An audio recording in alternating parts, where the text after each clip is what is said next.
Bonjour à tous, je vous présente aujourd'hui un tutoriel pour créer une pergola. Donc une pergola, qu'est-ce que c'est? C'est une pièce avec le toit ajouré. Souvent c'est ce qu'on voit sur les terrasses avec l'espèce de lilas là qui pendouille un peu. Mais moi je vais juste vous montrer la structure. Donc il y a deux manières de faire une pergola ou un auvent si vous préférez, c'est la même chose, hein. Donc il y a deux manières de créer ça. Donc la première avec un demi-mur et la deuxième avec une clôture. Donc je vais commencer par vous montrer la manière avec le demi-mur, donc la façon de faire avec le demi-mur. Donc pour ça, je vais créer une pièce. Donc hop, je crée 4 sur 4, tac, je montre mon toit.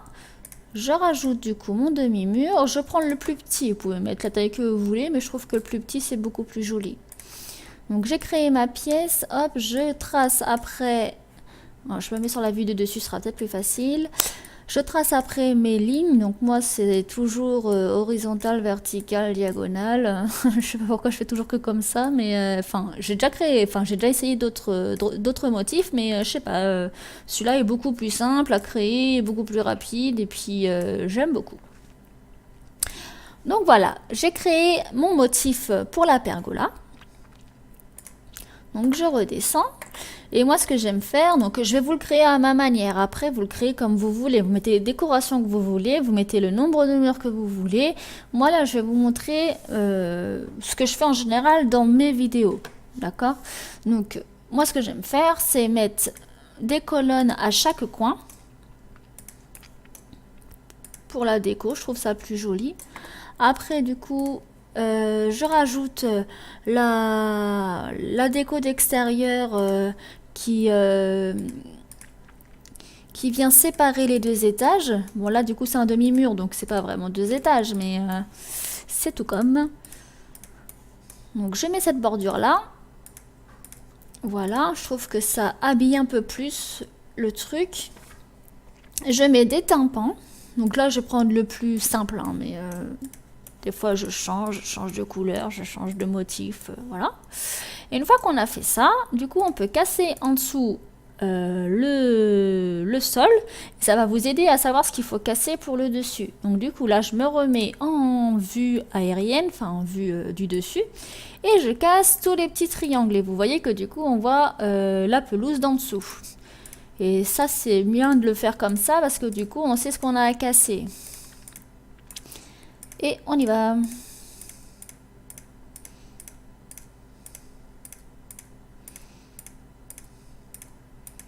Voilà. Donc une fois que c'est fait, je redescends. Et il me reste plus qu'à habiller mon mur. Donc moi je vais mettre de la pierre. Hein. On y va un peu au pif. Hop. Donc faut faire tout le contour. C'est chiant parce que quand je veux mettre avec la mage, ça fait pas le mur entier. D'habitude ça le fait quand je fais de la construction, mais là ça fait pas. Tant pis.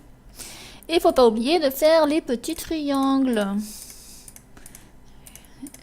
Et si quelqu'un connaît une technique pour tout faire d'un coup, ben écoutez, je suis preneuse parce que moi, depuis le temps que je fais des pergolas, c'est tout le temps la partie la plus chiante parce qu'il faut tout faire un par un. Donc là, ça va, c'est petit, mais quand on fait des grands trucs, ça va.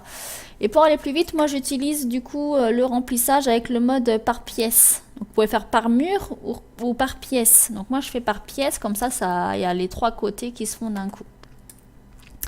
Donc voilà pour Bella Pergola avec le demi-mur.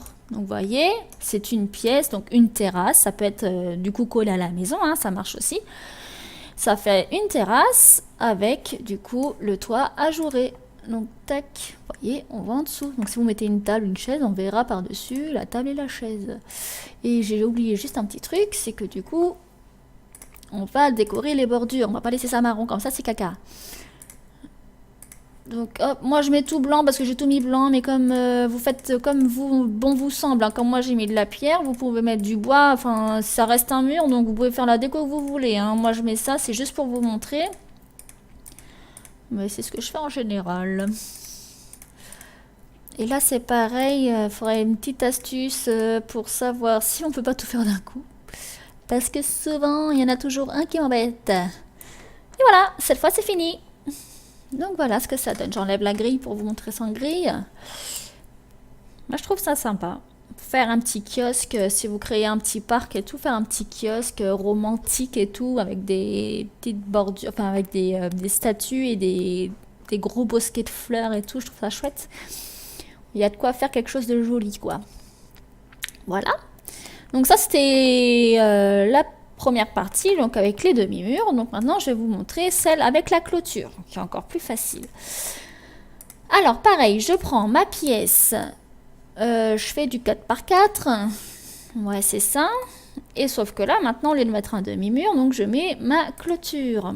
Et moi, j'utilise celle-ci, donc la clôture élégante. C'est la plus basse. J'ai pas trouvé plus bas, sauf si vous prenez des CC, tout ça. Mais c'est la plus basse. J'ai pas essayé avec d'autres clôtures, hein, les clôtures hautes, tout ça.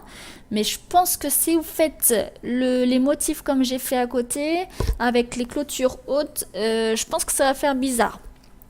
Donc moi, j'ai testé qu'avec celle-là, parce que je trouve qu'elle est toute petite, donc ça passe partout. Donc je trace mon quadrillage, donc pareil, hein, vertical, horizontal et diagonale, telle est ma devise. J'ai oublié de me mettre en vue aérienne.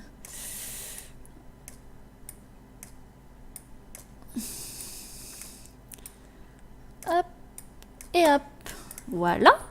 On revient en mode normal, donc pareil, je prends ma petite colonne.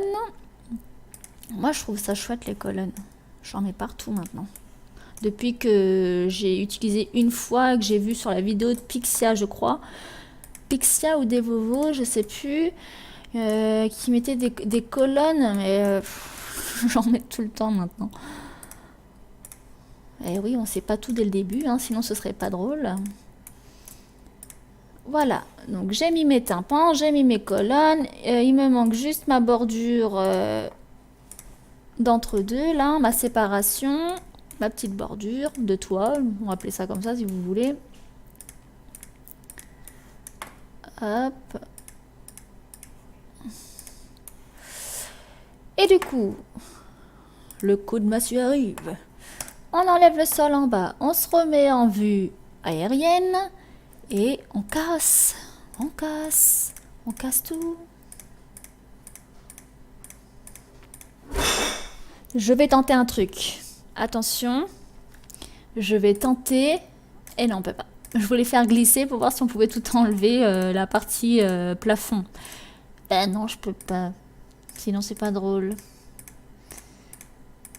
Et voilà. Donc là, du coup, pas de remplissage à faire au niveau des triangles comme on avait à côté, parce que du coup, c'est une clôture basse et que du coup, il n'y a pas de mur. Et voilà. Donc vous avez vu, c'est facile à faire, ça prend pas longtemps.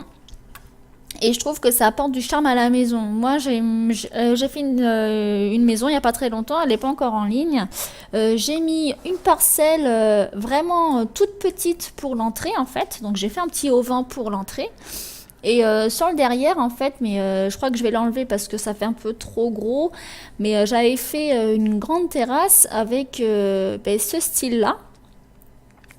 Et la piscine tout autour. Mais je trouve que...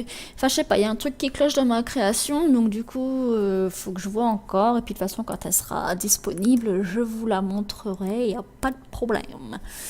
Voilà, donc la vidéo est terminée, donc j'espère que vous appréciez, que vous allez liker et que vous allez vous abonner. Allez, à bientôt!